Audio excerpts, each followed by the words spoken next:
So what exactly is happening in Maharashtra? Of course, a lot of statements are being made by members of the ruling alliance, but they also conclude by saying that we are strong as always and we're together.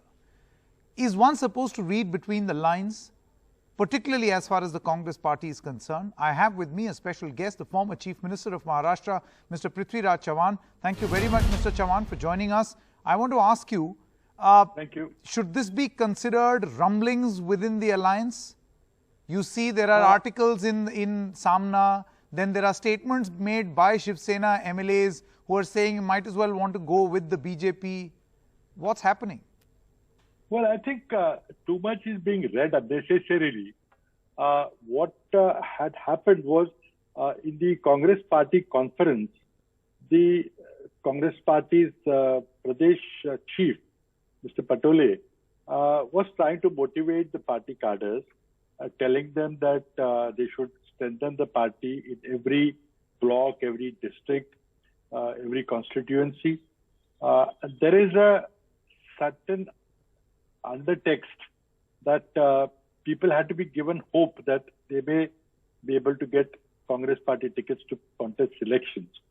And that is the only way to strengthen where we are weak.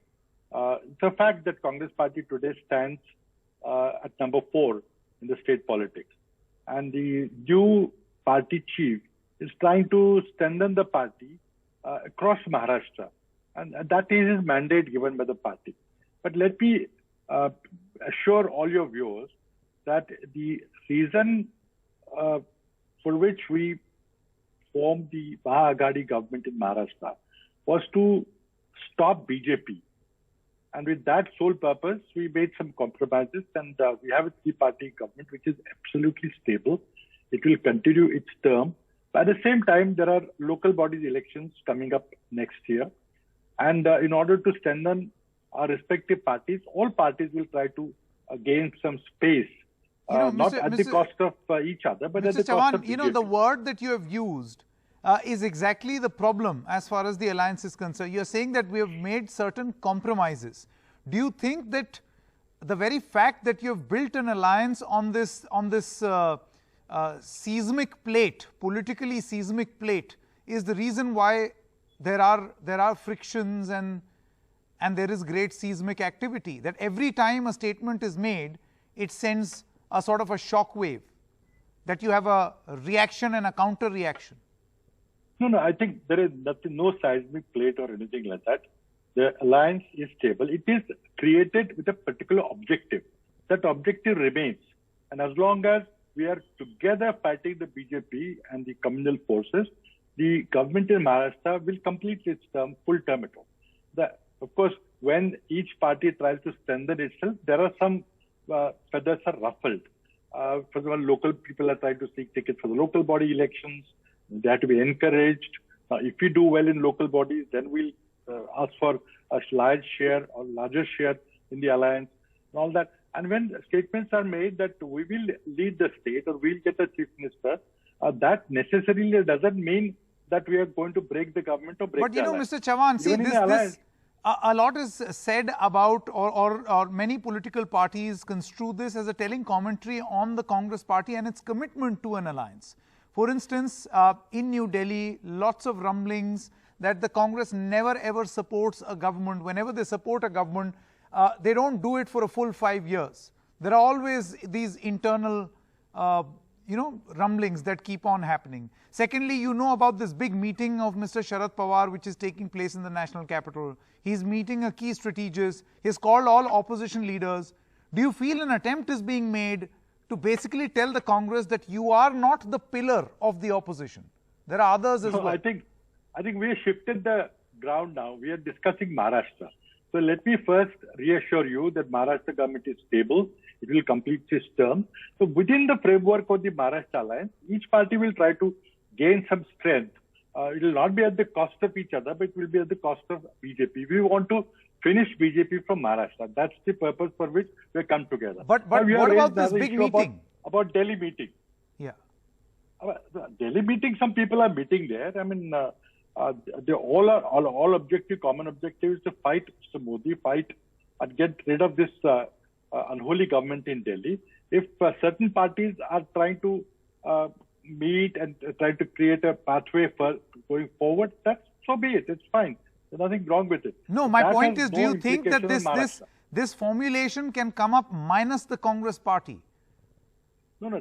See, who wants to meet whom and who wants to get together? No, we can't stop anybody from meeting together. Is the objective to fight BJP?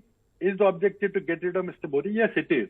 So, I mean, let them do it. We are doing our thing. They are doing their thing. If they all want to come together at a later date, that may happen also.